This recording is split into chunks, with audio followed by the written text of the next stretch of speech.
Bonjour, bienvenue sur la matinale. Dans cet exercice, on va essayer de déterminer une primitive à chaque fois de la fonction f. Alors tout d'abord avec f de x égale x carré moins 5x plus 1 sur x. Avant de passer à la suite de la vidéo, si vous pouviez prendre votre curseur et appuyer sur le bouton like pour me soutenir et soutenir le travail de la chaîne, je vous en serais extrêmement reconnaissant. Quand on a des morceaux qui s'ajoutent comme ça, on peut se permettre de calculer la primitive de chaque morceau, parce qu'on sait qu'en dérivant un u plus v, c'est du u' plus v'. Donc quand on fait la primitive, c'est exactement le même principe. On va donc commencer par chercher une primitive de x carré. Quand on a une puissance comme ça au numérateur, on sait qu'en la dérivant, la puissance diminue de 1. La dérivée de x carré, c'est 2x.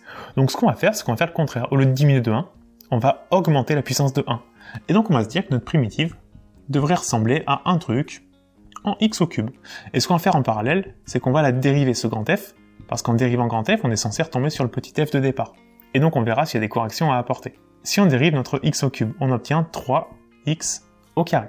Sauf que nous, on en voulait un seul. Donc il faut faire disparaître un fois 3. On va diviser par 3 dans la primitive. Et donc, lui disparaît. On a le droit de multiplier ou diviser par des nombres. Tant qu'il n'y a pas de x, on peut vraiment multiplier ou diviser par ce qu'on veut. Après le moins 5x. Alors là encore, on a 5x puissance 1.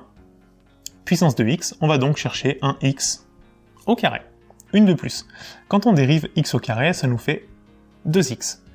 Sauf que nous, on voulait du moins 5x. Alors pour avoir le moins déjà, on peut mettre un moins dans la primitive qui réapparaît dans la dérivée. Et puis, on a un 2, on veut un 5. Pour faire disparaître le 2, on peut diviser par 2. Et pour faire apparaître le 5, on peut faire x 5. Et donc on aurait la primitive ici de moins 5x. Et pour le dernier, 1 sur x. Alors là, faut pas s'y tromper.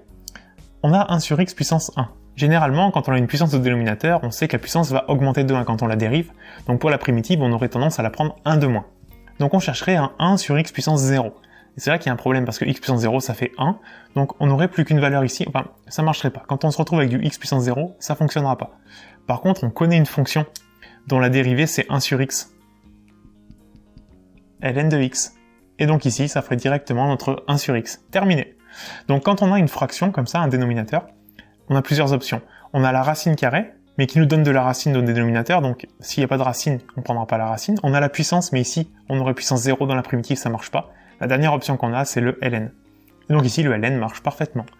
Et donc, une primitive de la fonction f, ça va donc être x au cube sur 3.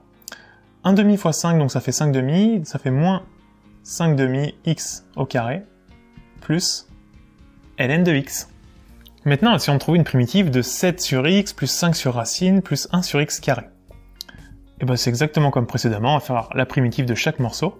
Alors 7 sur x, on a du puissance 1 au dénominateur, on chercherait donc en x puissance 0, on a vu que ça marchait pas, il n'y a pas de racine donc c'est pas une racine. La dernière option c'est le ln. Et on sait que le ln, je vais le remettre ici, la dérivée de ln de u, c'est u' sur u. Autrement dit, ce qu'on veut au dénominateur, faut le mettre dans le ln.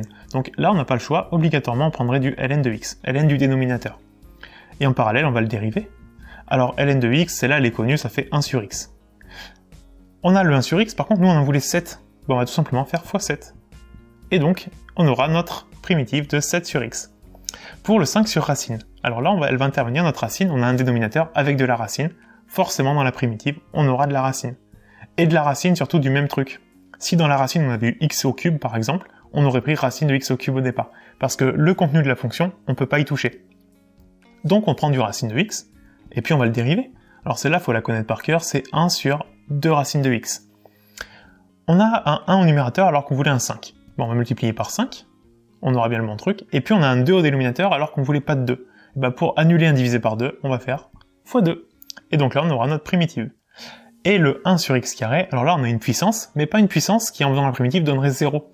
Parce que si on prend 1 de moins, on aurait puissance 1. Donc on peut très facilement prendre 1 sur x puissance 1. La dérivée de 1 sur x, celle-là aussi vous pouvez la connaître par cœur, c'est moins 1 sur x au carré. Sinon avec du u sur v, vous la retrouvez très facilement. Et moins 1 sur x carré, alors que vous voulez un plus, et bien ce qu'on va faire, c'est qu'on va mettre un moins ici, moins fois moins. Ça fera plus. Et donc là, on a une primitive de la fonction f. Et pour terminer, essayons de trouver une primitive de 5 sur 4x moins 3. On a un dénominateur. On a un dénominateur puissance 1. Donc si on faisait avec les puissances, on trouverait du puissance 0 pour la primitive, ça marche pas. On a un dénominateur qui ne contient pas de racine carrée. Donc on ne prendra pas de racine carrée dans la primitive. La dernière option qu'on a, c'est le ln pour avoir un dénominateur. Et vous vous souvenez de ce que j'ai dit tout à l'heure. on prend ln du dénominateur. Donc ici, on n'aurait pas le choix. Notre primitive ressemblerait forcément à du ln de 4x moins 3. Et puis ça, on va le dériver en parallèle, voir ce qu'on trouve. Ça nous fait donc u' sur u. La dérivée de 4x moins 3, c'est 4. Donc on aurait 4 sur u, donc sur 4x moins 3. On a bien le bon dénominateur. Par contre, au numérateur, on a un 4 alors qu'on voulait un 5. On peut faire disparaître le 4 en divisant par 4, on aurait donc 1. Et on peut mettre le 5 en multipliant par 5. Et donc là, on aurait notre 5. Donc une primitive de notre fonction, c'est 5 quarts ln de 4x moins 3.